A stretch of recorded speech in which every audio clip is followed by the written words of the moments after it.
जय हिंद दोस्तों। आज की वीडियो में हम ऊंचाई और दूरी से संबंधित इस टॉपिक को पढ़ेंगे, जिसमें हम सारे क्वेश्चनों को एक ही वीडियो में हल करेंगे। जिसमें 30 डिग्री से संबंधित क्वेश्चनों को भी देखेंगे, 45 डिग्री और 60 डिग्री, और इसके बेसिक जानकारी को भी देखेंगे कि इसमें उन्नयन कोण कहाँ से देखने पर बनता है, अवनमन कोण कहाँ पर से देखने पर बनता है, और इसके विकर्णों की लंबाई क्या क्या होती है, इसकी विकर्णों की लंबाई कैसे निकालें, और इसकी परछाई कैसे निकालें, इसकी ऊंचाई कैसे निकालें। तो इस वीडियो में हम इसकी बेसिक जानकारी से लेकर अंत तक सभी क्वेश्चनों को हल करेंगे। तो दोस्तों, आप वीडियो को अंत तक देखते रहिएगा, और अगर आपने हमारे चैनल को सब्सक्राइब नहीं किया तो पहले चैनल को सब्सक्राइब कर लीजिएगा। तो आइए शुरुआत करते हैं। आज के बाद इस वीडियो को देखने के बाद आपको कोई भी वीडियो देखने की जरूरत नहीं पड़ेगी। तो आइए शुरुआत करते हैं। तो इसकी शुरुआत करते हैं हम बेसिक से। तो इसका बेसिक क्या होता है? ऊंचाई और दूरी। तो जिसमें ये इसकी ऊंचाई दी जाती है, इसमें कोई खम्भा दिया जाता है या कोई पोल दिया जाता है या कोई झंडा दिया जाता है। इसकी परछाई यहाँ पर बनती है दोस्तों, यहाँ से यहाँ तक इसकी परछाई बनती है। तो इसमें परछाई भी पूछता है, इसका विकर्ण भी पूछता है। तो सबसे पहले देखते हैं इसमें कोण। तो जैसे यहाँ पर ये 90 डिग्री का कोण होता है, ये कोण इसमें फिक्स होता है 90 डिग्री, और ये भी 90 डिग्री का होता है। जिसमें अगर हम इनको जोड़ें तो 60 वो 90 और 30 120, और यहाँ पर कितना बचा 60। क्योंकि त्रिभुज के तीनों कोणों का योग हमेशा 180 होता है। तो क्योंकि इसमें तीन कोणों से संबंधित क्वेश्चन बनते हैं, जिसमें 30 डिग्री 45 डिग्री और 60 डिग्री से संबंधित क्वेश्चन बनते हैं। इनके अलावा ऐसा कोई क्वेश्चन नहीं है जो इनके अलावा बने। तो जिसमें हमसे पूछा जाता है, इसमें अगर हमें एक कोण इस कोण की स्थिति फिक्स होती है, जो 90 डिग्री का कोण होता है, क्योंकि इसकी ऊंचाई और इसकी दूरी पर जो कोण बनता है, क्योंकि ये लंब होता है बिल्कुल सीधा, जिसमें यहाँ पर 90 डिग्री का कोण बनता है। तो जैसे 90 का ये हो गया, 30 का ये हो गया, तो यहाँ पर क्या बचा 60, क्योंकि तीनों कोणों का योग 180 होता है। इसी प्रकार से यहाँ पर भी 90 डिग्री का कोण है, यहाँ पर 45 का है। तो 90 तो ये हो गया, इन दोनों का कोण कितना होना चाहिए 90, तो ये 45 यहाँ पर पे, तो यहाँ पर भी कितना होगा 45। तो यहाँ पर भी तीनों कोणों का योग 180 हो चुका है। जैसे 45 45 90 और 90 90 180। इसी प्रकार से ये कोण कितना दिया है 90 का होता है, ये 60 का दिया है, तो यहाँ पर बचा कितना, ये दोनों 90 होने चाहिए। जैसे 60 ये और 30 ये, तो ये तीनों 90 हो जाएंगे। तो 90 90 कितने हो जाएंगे 180। तो अब देखते हैं जिस कोण के सामने वाला जिस कोण सबसे बड़ा कोण के सामने वाली भुजा कौन सी होती है, सबसे बड़ी होती है। तो सबसे बड़ा कोण कौन सा है 90, तो 90 के सामने वाली भुजा सबसे बड़ी होगी। सबसे छोटा कोण कौन सा है 30 डिग्री, तो 30 डिग्री वाली सामने वाली भुजा सबसे छोटी होगी। और 60 डिग्री वाले तो ये सब दोनों के बीच का है, तो ये दोनों के बीच वाली भुजा होगी। जिसके सामने बड़ा कोण है उसके सामने वाली बड़ी भुजा, छोटा कोण है तो इसके सामने वाली भुजा छोटी। इस दोनों में दोनों कोण बराबर के हैं, तो ये दोनों भुजाएं आपस में बराबर होती हैं। तो अब देखते हैं इसमें मान किसके लगते हैं। तो इसमें मान लगते हैं tan के, इसमें tan थीटा के मान लगते हैं। तो दोस्तों, अभी तक आपको tan के मान याद नहीं है तो हमारी सारणी वाली वीडियो को जाकर देखें। तो आइए tan 30 का मान कितना होता है। tan 30 डिग्री का मान होता है 1/√3। अगर आपको याद नहीं है तो यहाँ से भी लिख सकते हैं। और इसमें 45 का मान होता है 1, और tan 60 का मान होता है √3। यहाँ पर 3 मानों की जरूरत पड़ती है। तो यहाँ पर आपको ज़्यादा नहीं तो 3 मान तो याद होने ही चाहिए, tan 30 का, tan 45 का और tan 60 का। इनके अलावा किसी भी मान की जरूरत नहीं पड़ेगी। अब देखते हैं इसमें उन्नयन कोण और अवनमन कोण की स्थिति। तो यहाँ पर एक बात और जान लें, यहाँ पर tan 30 का, तो ये 30 डिग्री वाले में को मान लगेंगे, तो ये इसका लंब कितना हो जाएगा 1, और इसके आधार कितना हो जाएगा √3। तो ये इसका लंब हो गया और √3 इसका आधार हो गया, जिसको हम अंश कहते हैं। इसको क्या कहते हैं हर, तो जिसमें इसकी ऊंचाई कितनी हो गई O1। इसी प्रकार से इसका आधार कितना हो गया √3। इसी प्रकार से tan 45 का मान कितना होता है 1। अगर इसके नीचे हम 1 रख दें तो इसमें कोई अंतर नहीं पड़ेगा, क्योंकि 1 का भाग 1 में देंगे तो 1 बार जाएगा, तो इसका एक ही आंसर बचेगा। तो इसलिए हम 1 इसकी ऊंचाई हो गई, 1 ही इसका आधार हो गया। तो यहाँ पर 1 इसकी ऊंचाई, 1 इसका आधार, क्योंकि दोनों भुजाओं की लंबाई समान है, क्योंकि दोनों कोण समान है।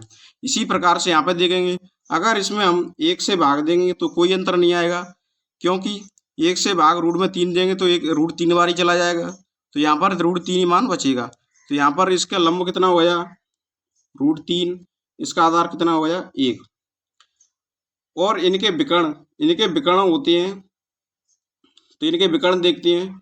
इसका विकर्ण होता है 2, इसका भी विकर्ण होता है 2 √2, और इसका भी विकर्ण होता है 2। सिर्फ tan 45 का जो विकर्ण होता है √2 होता है, इनका √2 ही होता है, क्योंकि इसमें पाइथागोरस प्रमेय लगती है। जैसे हम √45 डिग्री वाले का मान निकालें तो इसका लंब दिया है 1, इसका भी लंब दिया है 1, तो इसका मान मैं निकाल कर दिखाता हूँ आपको। तो जैसे कर्ण निकालना है तो कर्ण का स्क्वायर बराबर लंब कितना दिया गया 1, तो लंब का स्क्वायर मतलब 1 का स्क्वायर प्लस आधार कितना दिया गया 1 यहाँ पर, तो आधार का स्क्वायर। अगर हम इनका दोनों का स्क्वायर करेंगे तो 1 ही होगा यहाँ पर, और प्लस 1 बराबर में कर्ण का स्क्वायर। अगर इस स्क्वायर को इस तरफ ले जाएं तो ये रूट में बदल जाएगी, तो कर्ण बराबर रूट में 1 प्लस कितनी हो जाएगी 2, तो यहाँ पर कितना निकला है इसका कर्ण रूट में 2। तो इसी प्रकार से यहाँ पर इसका रूट में 2 है, इनका 2 2 होता है, इसी प्रकार से इनका निकालना है। तो आइए अब शुरुआत करते हैं इसके क्वेश्चनों की। तो दोस्तों इसमें मैं एक कोण के मान और निकाल कर दिखाता हूँ इसका कर्ण, क्योंकि आप सोच रहे होंगे कि इस √3 वाले का मान कितना है, तो इसका कर्ण निकाल कर नहीं दिखाया है, तो मैं इस √3 वाले का भी निकाल कर दिखा सकता हूँ। तो देखो, कर्ण का स्क्वायर बराबर इसका लंब कितना दिया गया है 1, तो 1 का स्क्वायर प्लस इसका आधार कितना दिया गया है √3, तो इसका स्क्वायर करेंगे। अगर इस स्क्वायर को उस तरफ ले जाएंगे तो ये रूट में बदल जाएगी संख्या। कर्ण बराबर 1 का स्क्वायर करेंगे तो 1 प्लस √3 का स्क्वायर करेंगे तो इसमें से रूट हट जाएगा, तो कितना बचेगा सिर्फ 3, और ये इस स्क्वायर को इस तरफ ले जाएंगे तो ये क्या लग जाएगा इस पर रूट। तो कर्ण बराबर ये संख्या आपस में 1 और √3 कितनी हो जाएंगी रूट में 4। अगर इसका वर्गमूल निकालेंगे 4 का तो कितना निकलेगा 2, तो ये हमारा इसका निकल कर आया है क्या 2, विकर्ण की लंबाई इसके निकल कर आई है रूट में 2, ये 45 वाले की। तो इन तीनों से संबंधित हम क्वेश्चनों को देखेंगे, तो आइए शुरुआत करते हैं। तो ये हमारा क्वेश्चन दिया गया है, यदि किसी खंबे की ऊंचाई 10 सेंटीमीटर है और उन्नयन कोण 30 डिग्री है तो खंबे की परछाई ज्ञात कीजिए। तो ये हमारा त्रिभुज दिया गया है, इसको A B C से दर्शाया गया है। तो इसके उन्नयन कोण का मान 30 डिग्री है और इसकी ऊंचाई कितनी दी गई है 10 सेंटीमीटर, और हमसे क्या पूछा है परछाई। तो परछाई दोस्तों हमेशा जो आधार होता है उसी को परछाई कहते हैं, क्योंकि किसी खंबे की परछाई इसी तरफ बनती है, तो ये इसका आधार होता है, उसी को परछाई कहते हैं। तो सबसे पहले इसके मान देखते हैं हम कि √30 वाले के मान क्या क्या होते हैं। तो यहाँ पर tan 30 का लंबाई होती है 1 और इसका आधार होता है √3 और इसका विकर्ण होता है 2। तो यहाँ पर इनको रख लेते हैं हम। तो यहाँ पर इसकी लंबाई हो गई 1, इसका आधार कितना हो जाएगा रूट में 3 और यहाँ इसका विकर्ण कितना हो जाएगा 2। तो अब हमें मान क्या दिया है, इसकी ऊंचाई कितनी दी गई है, ये इसकी ऊंचाई दी गई है 10 सेंटीमीटर। तो यहाँ पर ऊंचाई का मान कितना दिया गया 1, तो 1 यूनिट बराबर 10 सेंटीमीटर। अब हमें क्या निकालना है, तो इसकी परछाई ज्ञात कीजिए। परछाई का मान कितना दिया है √3, तो 1 यूनिट का मान 10 सेंटीमीटर है, तो √3 का मान कितना होगा, इस √3 से इस 10 से गुणा कर देंगे तो क्या हो जाए 10 गुणा रूट 3, ये कितना हो जाएगा 10 रूट 3, क्योंकि हमें जिस संख्या का मान देता है उसके बराबर में रख के जिस संख्या का निकालना होता है उससे गुणा कर देते हैं। तो इसकी परछाई कितना निकल कर आई है, परछाई 10 रूट 3 सेंटीमीटर। तो यही हमारा इस क्वेश्चन का आंसर है। तो अब चलते हैं अगले क्वेश्चन की ओर। तो यहाँ पर हमारा अगला क्वेश्चन दिया गया है, यदि खंबे की ऊंचाई 20 रूट 3 सेंटीमीटर है और अवनमन कोण 60 डिग्री है तो विकर्ण की लंबाई ज्ञात कीजिए। तो सबसे पहले तो हमें एक त्रिभुज बनाना है और इसमें हमें क्या कोण दिया, अवनमन कोण। तो अवनमन कोण यहाँ से यहाँ तक बनता है, लेकिन हमें दोनों कोणों का मान बराबर होता है। तो यहाँ पर क्या बनाना है 60 डिग्री का, और ये बी और ये सी। तो अब देखते हैं रूट 60 के मान क्या क्या होते हैं, इस 60 डिग्री के मान क्या क्या होते हैं। इसकी ऊंचाई होती है रूट 3, इसका आधार होता है 1, इसका विकर्ण होता है 2। तो हमें खंबे की ऊंचाई कितनी दी गई 20 रूट 3 सेंटीमीटर। तो यहाँ पर रूट 3, इसकी यहाँ पर ऊंचाई कितनी दी गई है रूट 3। तो रूट 3 के बराबर कितना दिया गया है 20 रूट 3।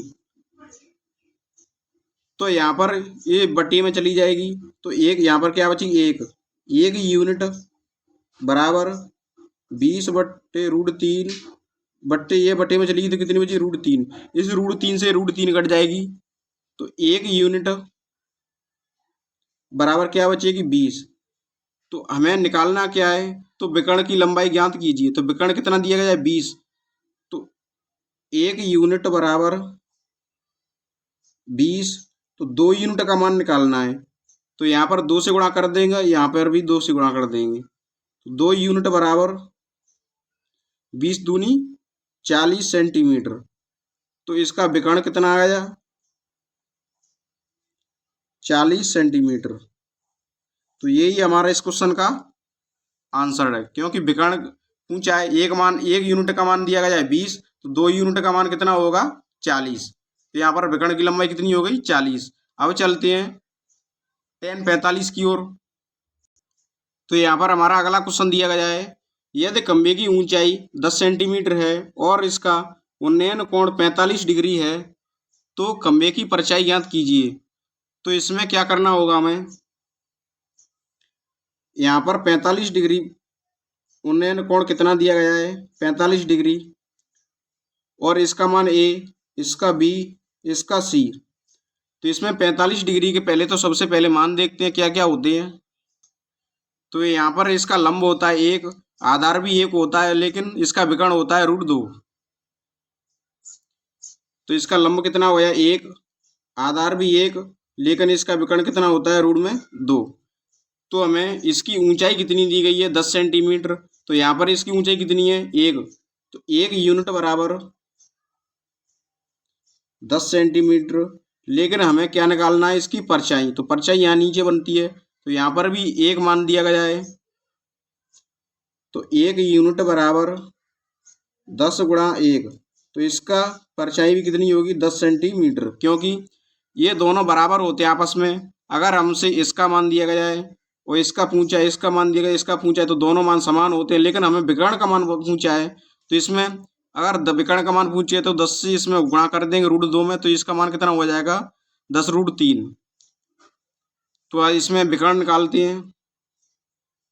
विकर्ण बराबर, अगर विकर्ण पूछे तो इसका मान 10 रूट 2। तो ये हमारा इसका विकर्ण हो गया।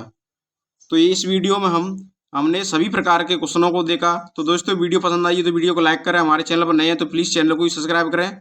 जय हिंद।